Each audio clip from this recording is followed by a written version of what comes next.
Amazing Grace by Right by Faith. Jeremy and Raltz had been found the next morning after the boy's parents had reported him missing. They had used the police force Growlithe with their expert tracking skills to find Jeremy and his rescued Pokemon. Upon their discovery, officers were shocked to find the state the missing child was in. His left arm was severely injured from what appeared to be a bite wound, and he was suffering from moderate hypothermia. The search group rushed Jeremy to the small hospital that Twinsport had since doubled as a Poké-Center. He fell into unconsciousness on the way and remained so for several hours after his arrival. The doctor had assured Rosa and John that their son was going to be fine, and that he just needed some good old-fashioned rest and relaxation, bearing his injured left arm, of course, which needed to be sterilized, stitched up, and bandaged properly. The sun was high in the sky when Jeremy finally opened his eyes for the first time since being rescued by the police search party. The boy was slightly confused when he looked around to see the sterile white tile and plaster walls of his surroundings. The scent of chemical cleaners filled the air, burning his nostrils. Before he could voice a question, the memories of yesterday began to slowly filter into the front of his mind. "Jeremy!" The child in question looked up to see his mother standing in the doorway of the hospital room, holding a bottle of water. The woman dropped the plastic bottle as she ran forward and pulled her son into an embrace. Tears streamed down her face as the mother held her boy in her arms. "What were you doing out there? How did you get hurt so badly?" Rosa pulled back and looked over her son. He was covered in monitoring devices and had an IV in his right arm. It was absolutely essential that the boy remain hydrated, even when unconscious. Otherwise, he could fall further into illness. "Hurt badly?" A confused look made its way onto the boy's face as he thought over his mother's words. "That's right!" Jeremy looked down at his left arm and noticed it wrapped with layer upon layer of gauze and white medical tape. He'd been bitten by a Rattata when trying to protect... "Where's Raltz? Is it okay?" Jeremy voiced his own question, concern obvious.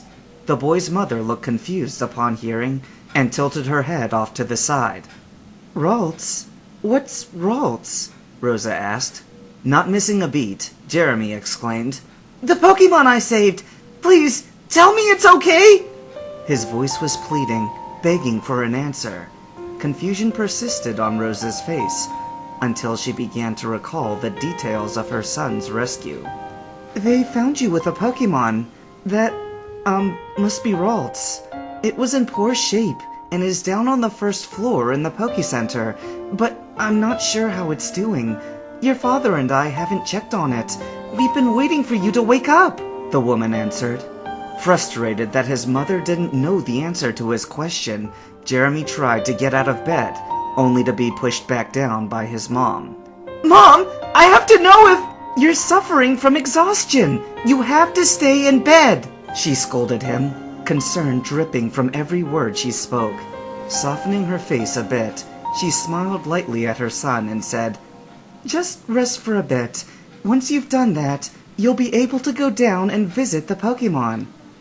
Jeremy knew it was a fight he wouldn't win, so he conceded defeat and stayed in his bed, although he made it clear that he was unhappy with the decision. Upon hearing of his awakening, a nurse came into the room to inspect the boy. She was kind and was able to answer some of his questions in regards to the Pokemon that they'd found with him. Apparently, it was doing better and would definitely survive. This helped ease almost all the apprehension that had been building up inside the boy. When he asked if he could see it, the nurse just smiled and said after he'd eaten something.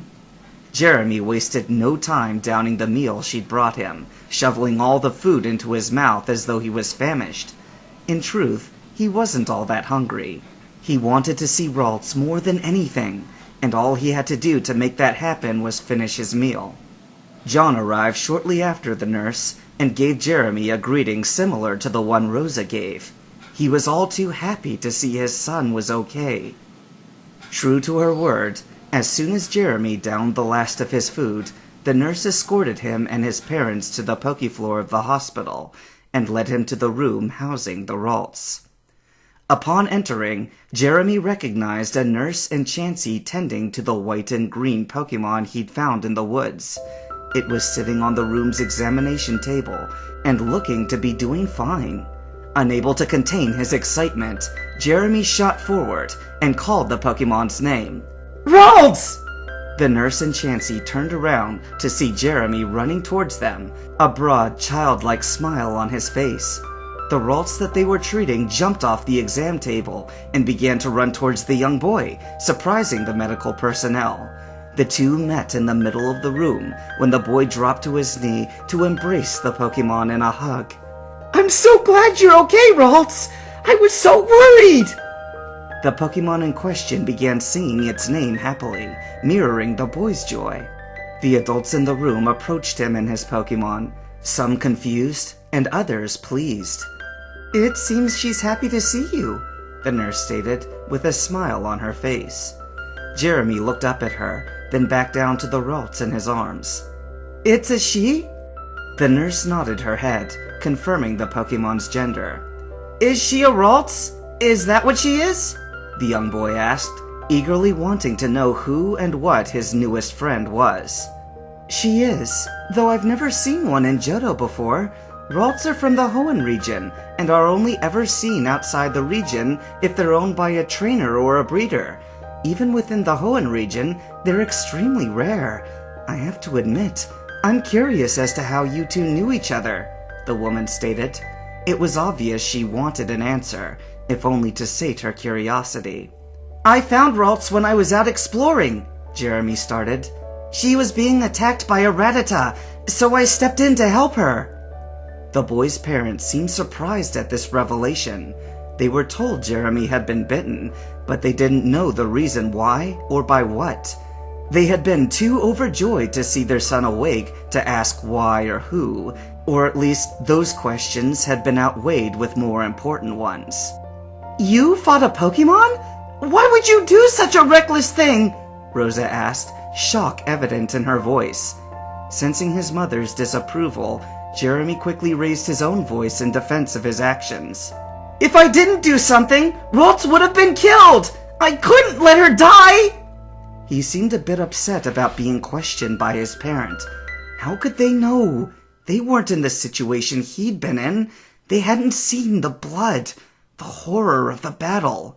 They hadn't heard as Ralts' bones were cracked and shattered in the powerful jaw of the wild Rattata. They hadn't witnessed any of it.